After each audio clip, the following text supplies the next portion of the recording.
Hello again, my name is Casey Prindle, and today I would like to go through one of the largest sources of confusion and frustration for tenants in commercial leases. That's common area maintenance charges, or CAM charges. If you don't understand what these are and you sign the wrong lease, you can end up costing yourself a whole lot of money. Common area maintenance fees are going to show up in modified gross leases and triple net leases.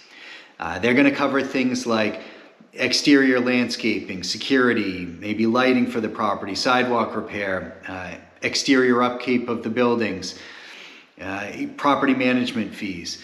Now, just because these are customary doesn't mean that they're always fair. So you really have to understand what you're paying for in the building or strip center that you're looking at, and understand if you're shouldering the total costs of those, if you're a standalone building, or if it's shared expense if you're in a strip center, and if it's a shared expense, if you're paying your fair share or paying more than everybody else. Here's where this can get really tricky.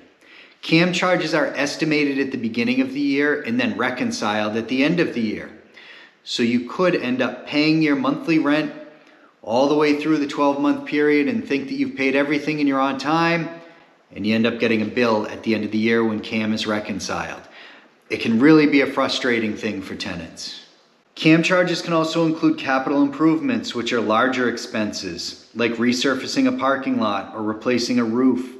Some landlords try to pass these costs through to tenants over several years. If your lease doesn't clearly define what's allowed, you might be on the hook for upgrades that don't directly benefit your business. Now, let's talk about controllability.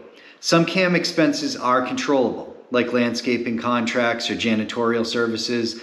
Others, like property taxes, aren't. I always try to negotiate a cap on controllable CAM increases, especially in longer duration leases. It's also important to ask how expenses are divided among tenants. Are they split by square footage? Are anchors or larger tenants excluded from certain charges? In some cases, smaller tenants end up stabilizing larger tenants just because of poorly written leases, honestly. Here's a tip when negotiating the lease. You can ask the landlord if they will show you last year's CAM reconciliation or the projected for next year.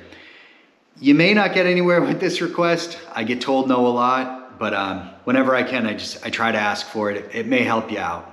Finally, review your lease for CAM audit rights. If you're negotiating a lease and it's not in your lease, ask your attorney to insert that clause. It's a great and powerful thing. It can help ensure that you're not getting overcharged on your CAM or that your lease being treated fairly. If you're considering leasing a warehouse or retail space, fill out the Contact Me form. Let's have a quick phone call. I'd love to help you find your next lease space.